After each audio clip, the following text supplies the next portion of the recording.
This is my new favorite cheesecake recipe. I fell in love with it because it's delicious and it takes so little effort to make. There's no need to prepare and roll out the dough, so I'm sure this is the easiest cheesecake ever.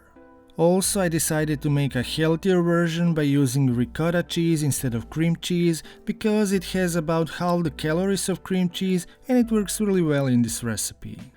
So let's move on to making the cheesecake using one single bowl where I'm going to add room temperature ricotta cheese, and I took all of my ingredients out of the fridge 1 hour before baking. Into the ricotta I add 2 teaspoons vanilla extract and 2 tablespoons lemon juice to add some extra flavor. For sweetness I'm going to use maple syrup, and it's just 30 amount you can find in regular recipes. Now I blend everything with a mixer on the low setting until smooth, and the goal here is to create less air in the batter, so do everything on the low.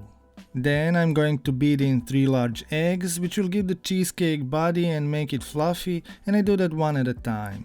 Also some cream to improve the texture and make it rich.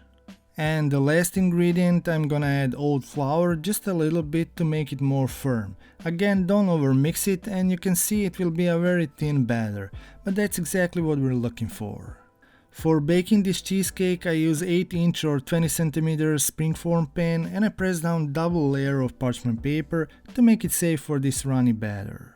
Once I pour it in the pan, I shake gently to remove any air bubbles, and it goes in the oven for around 60 minutes. It's baked at a higher temperature because it's a no-crust cheesecake, so this way it will form its natural crust.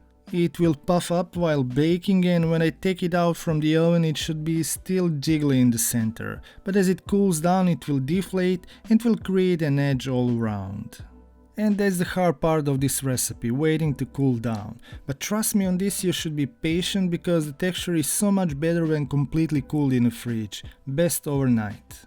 When set, I remove the ring and pull down the parchment paper. Even without a crust, this cheesecake holds its shape well and it doesn't crumble when you slice it. For serving this cheesecake, you can add some fresh fruit, but it's really delicious without anything on the side. You'll know that after your first bite. It's creamy, it's fluffy and really light with a little caramelization on top. It's a perfect busy day cheesecake recipe. But if you want something even more simple, you should make this 3-ingredient oatmeal cake. It's no-bake recipe and all you have to do is melt some chocolate and stir with the oats. Check out that recipe now. Thank you so much for watching, see you in another video. Stay healthy, stay happy.